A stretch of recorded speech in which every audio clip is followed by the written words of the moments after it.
We have supposed to have now another one of our community who's vaccine injured, Kathy Gault, come to speak, but I believe Kathy's not well enough today to come. So I believe instead we have Sharon, who's part of our committee, who will speak on her behalf. Thank you, Sharon.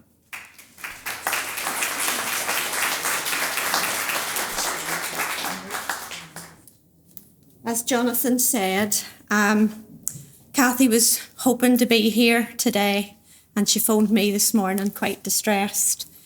She was too unwell. And so I offered to speak on her behalf, and she has sent me her statement. So I'm just going to literally read it out for Kathy.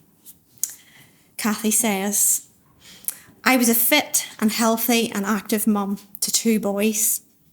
In March 2021, I went for my COVID Pfizer vaccination, and I suffered an adverse reaction that caused me a hyperimmune response. We've heard that before this afternoon. This caused multi-system dysregulation. I have developed mast cell activation syndrome, autonomic nervous system dysfunction, neuropathy, pudendal nerve neuralgia, continence issues, tinnitus. I am sensitive to light and sound. The list goes on. There was no clinical pathway or support set up for people who had suffered an adverse reaction to our COVID vaccinations. I cannot put into words how traumatic this has been, and the censorship of this all has caused so much suffering. I feel like I am living in a subsection of society.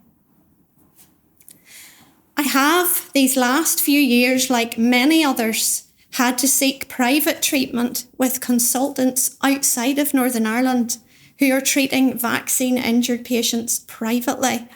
I've been to both England and the south of Ireland. I have put my family in debt.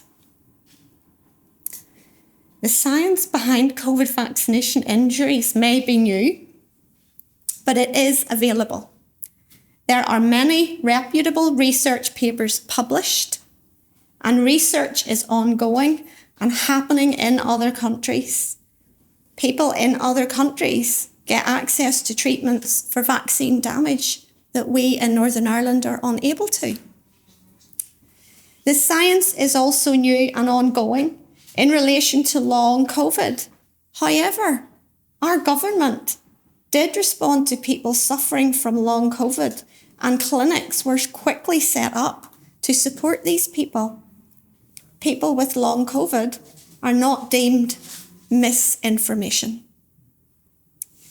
There needs to be the environment created to support medical professionals and give them a clinical pathway for patients with a suspected adverse reaction to their COVID vaccination to be referred on for assessment, research, monitoring, treatment, and support. I feel frightened regarding what this vaccine has done to my body and is currently doing.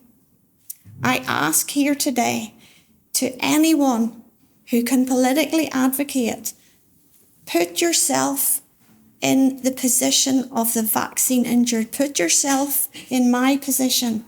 How would you feel if you were us?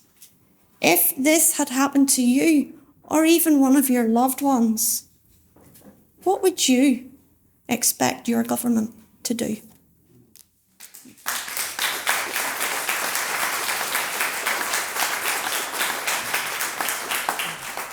Thank you, Sharon. So, as you can see, some of our folks who are vaccine injured either couldn't be here, even though they're intending to be, or have had to leave early. The next speaker was going to be Fiona Campbell from the Irish CV group, Irish CV clan, but she's also had to go back. She herself is actually vaccine injured as well.